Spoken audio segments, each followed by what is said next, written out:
À présent, notre dossier du vendredi, je vous le disais, il s'intéresse ce soir à la prise en charge dans les maisons de retraite des personnes âgées atteintes d'Alzheimer ou de démence. Certains établissements refusent la camisole chimique et expérimentent des méthodes alternatives. Cet exemple à Strasbourg de Christine Boss et Thierry Graillot.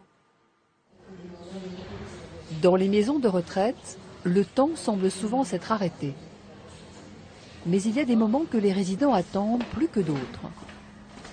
Alice Jurger, atteinte de démence vasculaire, est emmenée dans la salle magique pour une séance de Snozelen. Colonnes lumineuses, musique douce, gestes rassurants, fauteuils massants, peluches géantes. Cette pratique alternative vise à stimuler les patients à partir d'expériences sensorielles. C'est des souvenirs, hein, tout ça. Hein. Ah oui. Les vacances avec votre fille, non? Oui, on avait une caravane. Ah, vous aviez une caravane, hein. Souvent, une couleur, ça peut évoquer des souvenirs lointains. Là, j'ai mis comme huile essentielle la mandarine. Donc la mandarine, ça peut refléter des odeurs d'enfance, l'hiver. Ça fait du bien. Ça fait du bien, hein, oui.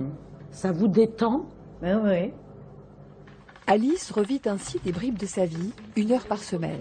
Les premiers résultats ont surpris le personnel soignant.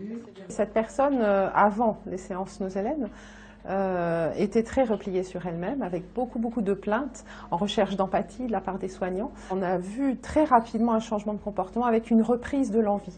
C'est-à-dire, elle a participé à certaines animations. Une vingtaine de résidents atteints d'Alzheimer ou de démence bénéficient de cette nouvelle méthode de traitement qui procure bien-être et apaisement. Conséquence, le recours aux neuroleptiques a diminué. Il est clair que la mise en place d'espaces Snozelen qui permettent de réduire les troubles du comportement va certainement nous permettre de diminuer déjà les prises de médicaments qui ont lieu lors des troubles du comportement, mais également les traitements de fond.